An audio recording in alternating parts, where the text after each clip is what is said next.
Hua Hao Buddhism is a religion based on the teachings of the Buddha. It is so named because it was established in Hua Hao village, Chau Doc province in Ao Lac or Vietnam. The two words Hua Hao also connote harmony and goodness. It was founded by Prophet Huyen Phu So in 1939. At a young age, he attained enlightenment after a period of time. When he emerged from these holy mountains, Prophet Huyen Phu So began to heal people through the use of simple herbs, water, and acupuncture. He also composed 6 scriptures and hundreds of verses and prose of transcendental values. His style of writing is comprehensive, concise, very appealing, and easy to understand. Today we present excerpts of the teachings of Prophet Huyen Phu So.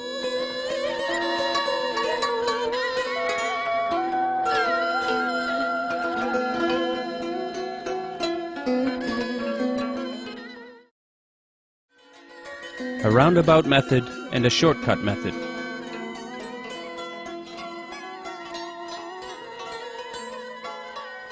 Live a virtuous and righteous life. To go to the Buddha's realm, cultivate yourself on earth. Prophet Huyen. There was a time when the master temporarily stayed at Mr. Va Mao Tan's house in Kanto province. At that time, Mr. Banga and Mr. Hai Hui of Phuan village wanted to listen to the master's lecture. While on the way to see the master, both agreed that when they got there, Mr. Nga would ask to stay with the master to practice spiritually and serve him while Mr. Hai Hui would sail back home alone. After listening to the master's lecture, Mr. Banga asked to follow the master to practice spiritually. The master said nothing. His eyes seemed to behold Mr. Banga with some emotion. Then the master went straight to his room. A short while later he came out and handed Mr. Nga 7 coins, saying, "If you want to practice spiritually, build a hut in your backyard to practice there. Here are 7 coins. Take them for your trip home." Mr. Nga was reluctant to take the money, saying, "I travel by boat, thus it doesn't cost money, respected master." But the master told him, "If I give them to you, you must take them, and later you will understand." When he reached Hua Hao Ancestral Temple, Mr. Banga fell seriously ill and had to remain there. Mr. Hai Hui sailed back to Phuan village to give the news. Mr. Nga's family then rented a cart to go to the ancestral temple to bring him home. Exactly 7 days after he parted with the master, Mr. Banga passed away. After Mr. Banga passed away, Mr. Hai Hui brooded over his death. He visited the master to give the news, but before he could say anything, the master said, "Mr. Nga's time on earth is only that much."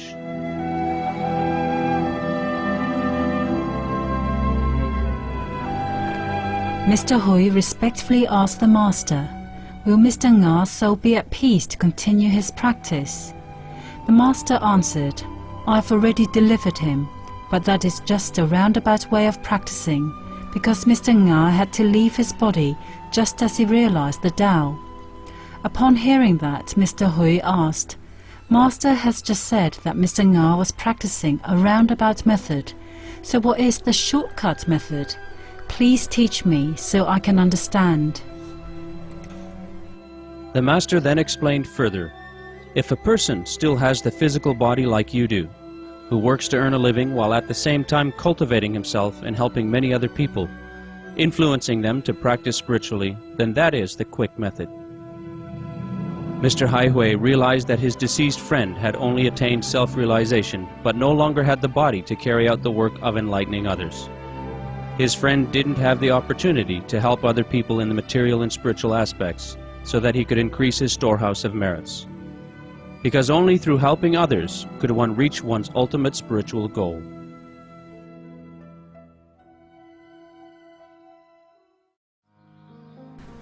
Novice and veteran spiritual practitioners.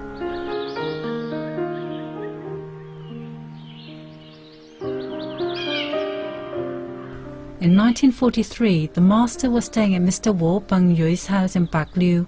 At that time, there was a monk nearby who had practiced spiritually for over 30 years. He was very well versed in Buddhist sutras as well as Confucianism. When he learnt that the master was only 20 years old and hadn't practiced for too long but was already giving public lectures, he was anxious to see the master to question him. On one occasion, an opportunity presented itself and allowed the monk to go to Mr. Gyoi's house.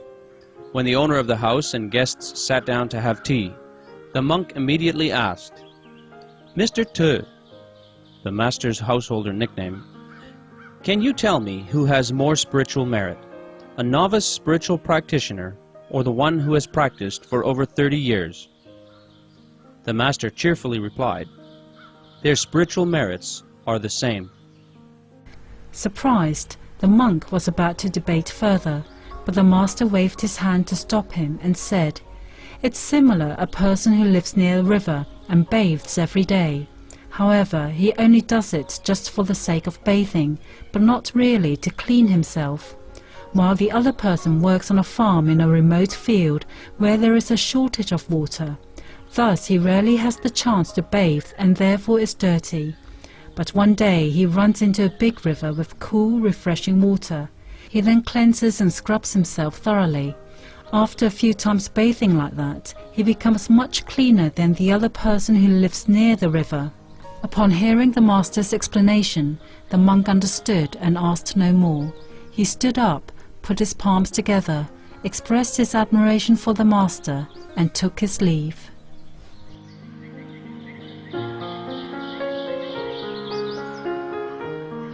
Do not evade your responsibility.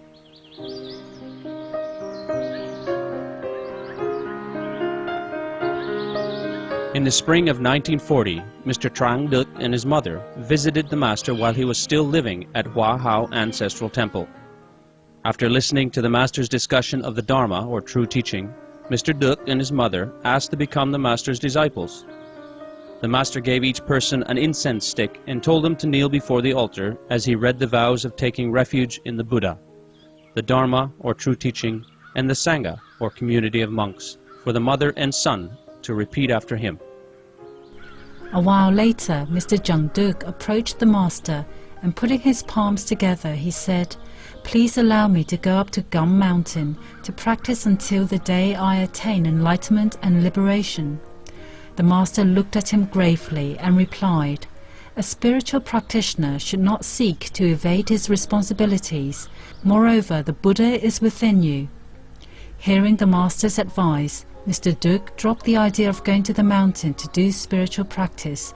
He went home with his mother and continued to make a living while practicing at the same time until the end of his life. Through this story, it was obvious that upon entering the gate of truth, the householder practitioner, Trang Duc, was firm in his determination, desirous of going to the mountain to practice so that he could attain the Tao and liberation.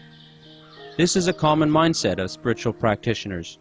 They believe that spiritual practice means distancing themselves from the worldly life, going deep into the forest and mountain, or performing ascetic practices, and then they could quickly attain enlightenment.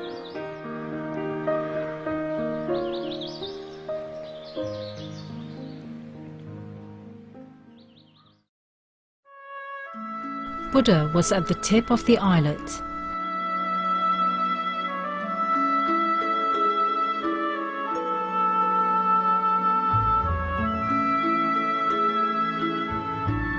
At the end of 1939, Mr. Tang Tang Do's mother went to Hua Hao's Holy Land to visit the master. She personally witnessed the following story. That day, after the lecture session, the master suddenly saw a small boat carrying 4 or 5 women anchoring by the ancestral temple. When they disembarked, the women went straight to the main hall to worship.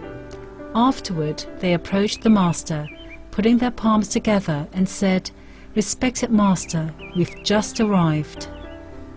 The master returned their greetings and asked, "Where are you from?" "Respected master, we came from Anfong village." "Why do you come here?" "Respected master, we came here first to worship the Buddha, and afterward visit with you." The Master smiled and said, "I appreciate your sincerity very much. But the Buddha was at the islet. He's not here for you to worship." Upon hearing the Master saying so, the women looked at each other. They were all thinking, how could the Master know so well what had happened to us? After a short silence, one woman stood up, with her palms together, said, "Respected Master, on our way here, when reached the tip of Danglam Islet, we encountered strong wind and big waves. Water entered our boat and it almost sank. All of us were reciting the Buddha's names non-stop." The Master asked further, "And when the waves subsided, you also stopped reciting the Buddha's names, right?" Knowing what the Master said was true, the women smiled sheepishly and dared not utter another word.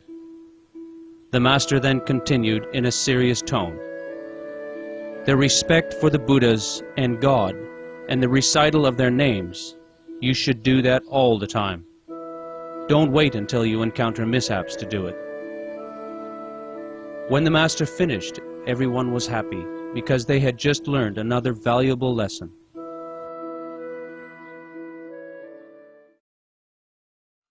Endurance.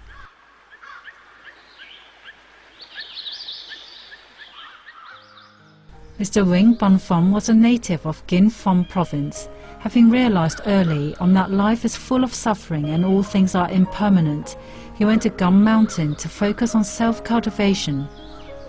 After visiting many beautiful locations, Mr. Phom stopped at Dayun with some fellow practitioners to focus on their practice. One late afternoon, white clouds enveloped the trees and cliff, and the autumn breeze was blowing gently. Mr. Pham went outside and stood in front of the shrine's door to enjoy the cool weather when suddenly he saw a group of people approaching from the foot of the mountain. As they neared, he saw walking in front a young man of about 20 years old. The young man was tall, composed, and refined. His skin was white, his face was pinkish, and his whole being exuded a sense of dignity and righteousness. That was Prophet Huyn. And the other 5 walking behind him were his disciples. The group rested overnight at the shrine. That night the Master gave a lecture. Mr. Pham could still remember one advice of the Master from that lecture. For your spiritual practice to yield fruits, you should get rid of your hot-tempered disposition. Then the Master posed a question. If someone brings a gift to you, but you determinedly refuse it, then what will they do next? No one quite understood the Master's intention, so they all remained silent. The Master continued, "If we don't take it, then they have to take it back. Similarly, if someone is impolite or slanders us, yet we are able to endure it and feel no resentment, then of course that person will have to bear all the resulting bad karma or retribution."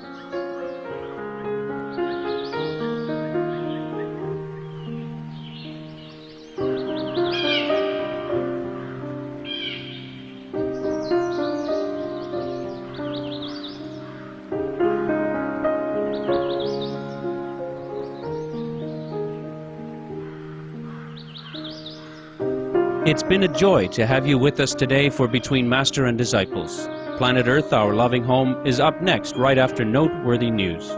Please brightly on you and your loved ones every joyous moment of your lives.